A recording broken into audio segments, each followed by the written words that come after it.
Sebutan Bandagiri adalah kata gabung yang terdiri dari dua kata, yaitu kata banda dan kata giri. Secara harafiah, banda berarti sabuk dan giri menunjuk pada gunung. Oleh karena itu, Bandagiri adalah sabuk gunung. Ini pengertian harafiahnya. Sebutan ini tepat untuk diberikan kepada kawasan Malang Raya, oleh karena kawasan ini secara geografis, utamanya secara vulkanologis, tergambar sebagai suatu area luas yang terdiri atas 3 daerah yang disebut dengan Malang Raya, yaitu Kota Malang, Kabupaten Malang, dan Kota Batu yang berada di lingkung gunung. Gunung-gunung ini ibarat sabuk yang menyapuki, yang merajut, yang melingkari dari kawasan yang ada di dalamnya. Masing-masing gunung yang tersebar di penjuru mata angin pada kawasan Malang Raya, paling tidak ada 8 gunung yang tersebar di timur, di utara, di barat, dan di selatan yang terdiri atas Gunung Semeru atau Mahameru di sisi timur, ditambah dengan Tengger dan Bromo itu yang ada di sisi timur dan utara kawasan Malang Raya. Kemudian di sisi utara ada 2 gunung berderet, yaitu Gunung Arjuna dan Welirang. Sementara di barat terdapat Gunung Anjasmoro dan Kawi. Lalu di selatan terdapat Pegunungan Kapur Selatan. Ini merupakan gunung-gunung dan pegunungan yang melingkungi Malang Raya. Oleh karena itu tidak berlebihan kalau Malang Raya itu disebut sebagai kawasan yang berada di lingkung gunung. Masing-masing gunung dan pegunungan ini di dalamnya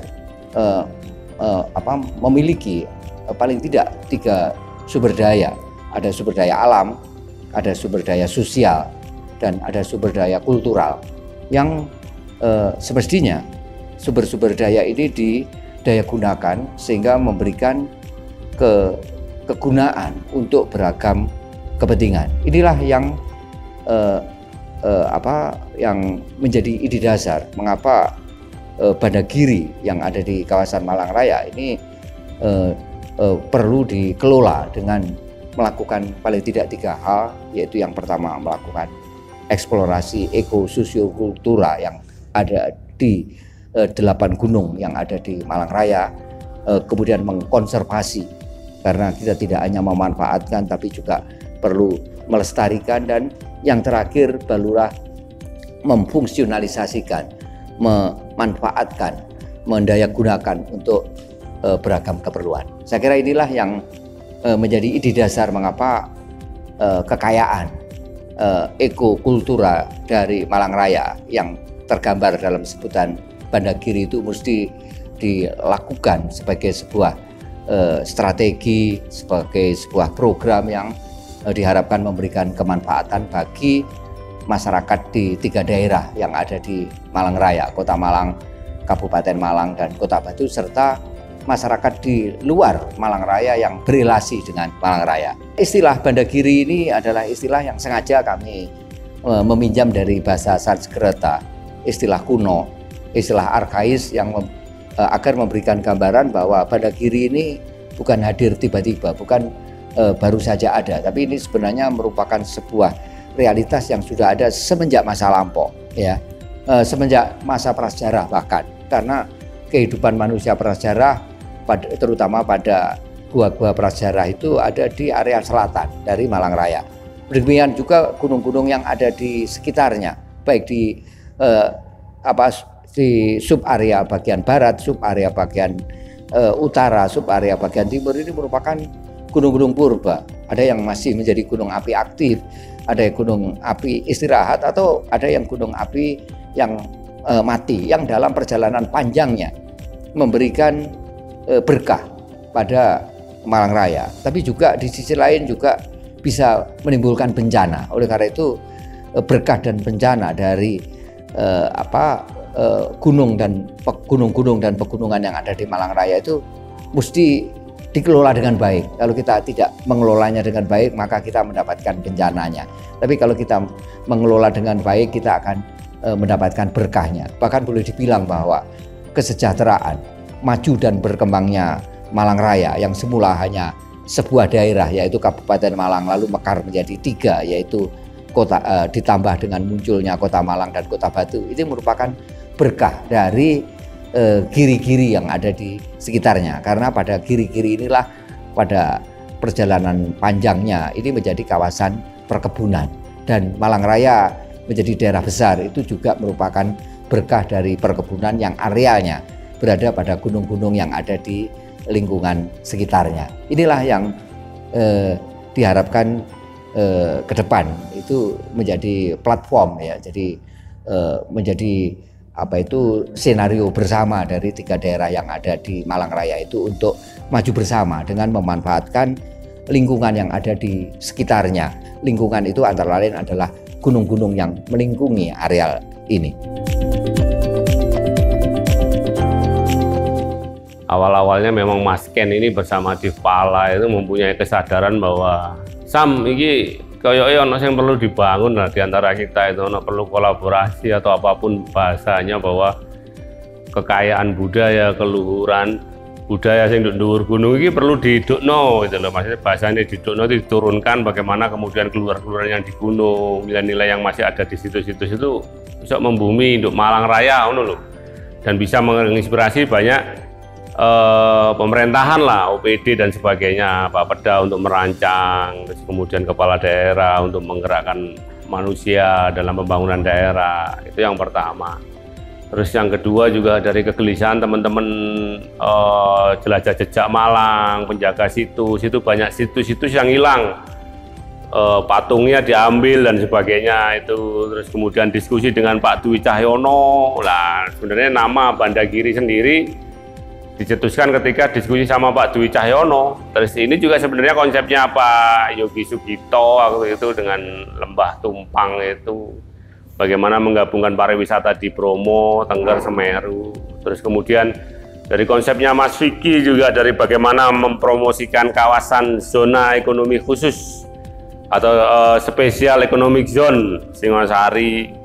Akhirnya dirangkai lah, ini api dari Bandagiri gitu loh. Jadi bareng-bareng Bandagiri dan Mas Vicky kemudian merancang bahwa memang untuk pihak yang terlibat kan banyak akhirnya, BKSDA, TNBTS ya, terus kemudian Badan Penanggulangan Bencana Daerah, Badan Promosi Pariwisata Daerah, Badan Perencanaan dan Pembangunan Daerah. Bandagiri tadi banyak banget sejarahnya, banyak banget kita ngomong soal infrastruktur, ngomong soal dinamika sosial, budaya, dan sebagainya. Divpala atau Difabel Pencinta Alam adalah kelompok pemberdayaan masyarakat disabilitas di bidang pelestarian alam dan lingkungan.